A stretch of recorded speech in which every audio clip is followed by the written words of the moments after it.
最出名的天才，女仙境6成。见过钱师兄。哼，秦逸轩能够斩杀火通天，凤师妹，你误会了。紫极阳果更是2000年才出一颗的，出了九尾雪山灵狐这道天命，你放心。穆师弟，兴趣，我们联手一起寻找自己。首先是那九尾雪山灵狐的灵血、毛皮，到时候我们6人再些异常珍贵，难不成于当初和天行比试之时。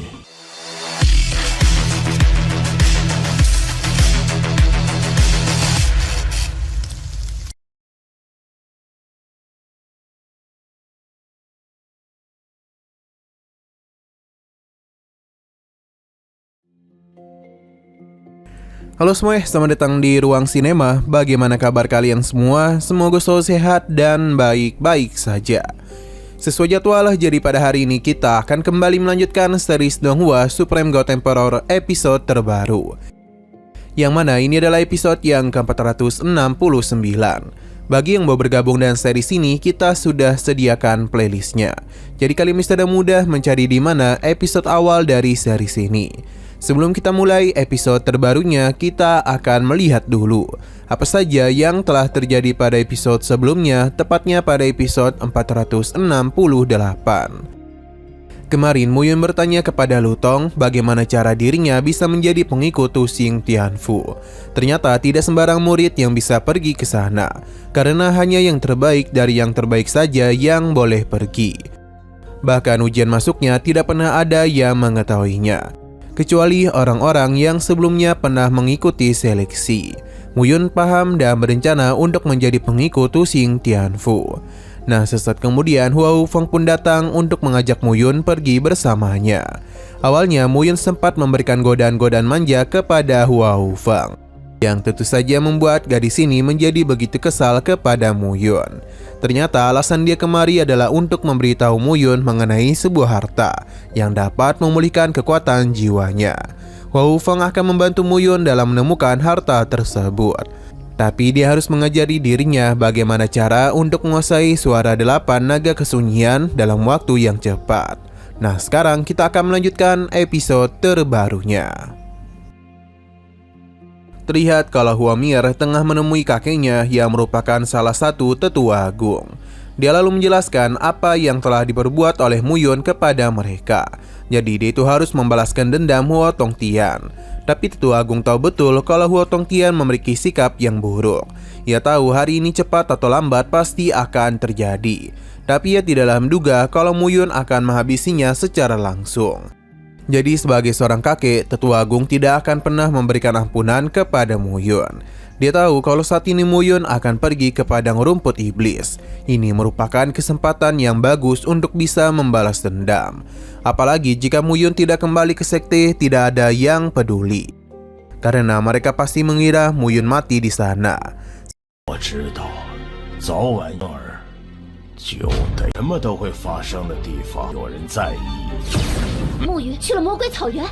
Sino berpindah ke sebuah kota yang dipenuhi oleh burung gagak. Sebenarnya kota ini besar namun begitu suram. Terlebih lagi penghuninya berbagai bentuk dan berbagai penampilan. Ini disebut sebagai kota iblis. Ada begitu banyak orang dari luar berkumpul di tempat itu. Jadi Hua Wufeng memintanya untuk tidak berpisah. Muyun paham dan meminta Hua Wufeng untuk mengikuti dirinya. Ini tentu membuat Hua Wufeng kesal, karena yang tahu jalan adalah dirinya. Lantas untuk apa juga Muyun memimpin perjalanan? Hingga ada tikus yang melintas di depannya. Seketika saja Hua Wufeng menjadi ketakutan dan langsung meloncat ke arah Muyun. Ternyata sejak kecil Denny sudah takut dengan tikus. Sekali lagi Muyun memberitahu kalau Hua Wufeng agak berat, yang membuat gadis ini merasa kesal kepadanya. Sesaat kemudian ada pria bernama Xin Suan yang mengenali Hua Wufeng. Xin Suan ini terkenal sebagai jenis terbaik yang ada di Gunung Huoxing. Ia memiliki kultivasi ganda, air, dan api dalam sutra abadi miliknya. Bisa dikatakan kalau Xin Suan hanya perlu menunggu penilaian dari Istana 5 Elemen saja. Xin Suan meyakini kalau pria di hadapannya pasti adalah Muyun, putra suci api yang baru. Dia juga memuji kehebatan Muyun yang bisa dengan mudah menghabisi Huo Tongtian. Tapi dia menganggap kalau Muyun masihlah belum cukup kuat untuk bisa memasuki Istana 5 Elemen. Padahal dia itu sendiri juga masihlah belum tentu bisa masuk atau tidak ke istana 5 elemen. Tapi Hua Hufeng mengatakan semua itu bukan untuk meremehkan Mu Yun, melainkan hanya memberitahu mereka saja. 最出名的天才，以仙境6成。见过钱师兄。秦轩，能够斩杀火通天，凤师妹，你误会了。 Selain itu, Xin Xuan penasaran apa yang mereka cari di padang rumput iblis ini. Apakah mereka ini sudah pernah mendengar tentang berita mengenai rubah gunung salju ekor 9? Yang mana berita ini membuat mereka terkejut. Rumor mengatakan kalau ada seseorang di padang rumput iblis yang bertemu dengan rubah gunung salju yang tengah terluka. Rubah itu adalah harta berjalan karena kulitnya bisa dijadikan sebagai baju besi kuat yang kebal oleh atribut api. Dan tentu saja yang paling berharga adalah esensi rubah roh miliknya. Itu sangatlah berharga bagi seorang kultivator untuk bisa naik tingkat. Hua Hufeng maupun Mu Yun menjadi begitu tertarik. Tujuan Xin Xuan kemari juga adalah untuk itu. Dan dirinya harus mencari buah ungu untuk bisa memancing rubah tersebut. Karena dia sangatlah menyukainya. Ini tentu menjadi masalah besar bagi Mu Yun. Karena orang-orang di sana pasti mencari buah ungu yang sama seperti mereka. Padahal itu adalah harta karun yang dapat memperbaiki jiwa Mu Yun. Terlebih lagi bunga ungu ini sangatlah langka dan hanya muncul setiap 2000 tahun. Jika mereka melewatkan kesempatan ini, maka Mu Yun harus menunggu dalam waktu yang sangat lama. Untuk saat ini, mereka hanya akan mengikuti takdir saja. Tapi apapun yang terjadi, Mu Yun akan tetap mengajari Hua Hufeng teknik 8 naga kesunyian. Hua Hufeng tidaklah menduga kalau rubah ekor 9 akan muncul pada hari ini. Melihat kedekatan mereka membuat Xin Xuan kesal sebab dirinya seakan-akan tidak dipedulikan. Jadi dia pun mengajak mereka untuk melakukan pencarian buah ungu dan juga menghabisi rubah salju. Tanpa pikir panjang, Mu Yun pun setuju. 都快是找寻紫极阳果。紫极阳果可是2000年才出一颗的，出了九尾雪山灵狐这道题。天命，你放心。穆师弟，进去，我们联手一起寻找紫极。 Nah begini, Xin Xuan pun memperkenalkan 3 rekannya yang salah satunya adalah Tianyi. Melihat sosoknya itu membuat Hua Hufeng kesal dan mengajaknya untuk bertarung. Untung saja Xin Xuan berhasil mencegahnya, karena lebih baik mereka menjadi rekan daripada musuh. Dengan kekuatan Tianyi akan mempermudah perjalanan mereka. Lebih lagi dia sudah menemukan lokasi kota terlarang yang Hua.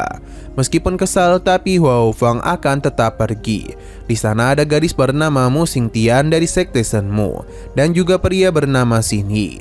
Dan mereka berenam, maka Xin Xuan merasa yakin mereka bisa mengalahkan rubah gunung salju. Tapi sebelum melakukan perjalanan, Xin Xuan ingin membahas pembagian harta yang nantinya mereka dapatkan. Pertama, darah rubah gunung salju, masing-masing dari mereka akan mendapatkan 1. Sedangkan mata, bulu, dan hal lainnya akan mereka bagi. Tapi Xin Yi merasa keberatan, karena darah itu adalah harta berharga dan tidak perlu diberikan kepada Hua Hufeng dan Mu Yun. Untuk Tianyi sendiri cukuplah terkejut dengan perkembangan kekuatan Mu Yun. Karena di pertemuan pertama mereka, Mu Yun belumlah mencapai ranah peri bulu.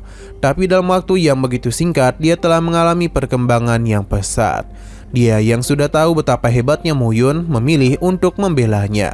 Karena bagaimanapun di antara mereka, dialah yang pernah melihat kekuatan Mu Yun. 首先是那九尾雪山灵狐的灵血毛皮，到时候我们6人再血异常珍贵，难不成于当初和天行比试之时，难题，而且暮云的时这速度。 Nah, sayang sekali lagi seru-serunya, episodenya pun harus bersambung dulu. Namun sebelum kita akhiri, seperti biasa kita akan melihat preview bagian selanjutnya. Perjalanan telah mulai mereka lakukan, tapi sepertinya ada yang tidak biasa dengan hutan ini. Sebab meskipun begitu hening, tapi penuh akan perasaan yang mencekam. Seakan-akan ada semacam kekuatan yang memperhatikan mereka. Ini disadari oleh Mu Yun dan tidak disadari oleh yang lainnya. Sini menganggap kalau Mu Yun hanyalah penakut saja, karena dia yang memiliki ranah lebih tinggi darinya sama sekali tidak merasakan apapun. Jadi mereka tidak perlu khawatir. 怎么了？ 都没发现，你能发现什么？ Oke, sekian dulu pada video kali ini. Untuk video selanjutnya akan segera hadir. Jadi bagi kalian yang ingin mengikuti series ini, langsung saja klik subscribe dan aktifkan loncengnya. Terima kasih yang sudah menonton video sampai habis. Jika kalian suka pada video ini, klik like dan share ke teman-teman kalian tentang channel ini. Dan ditunggu aja kelanjutannya. Oke, sampai jumpa di video selanjutnya.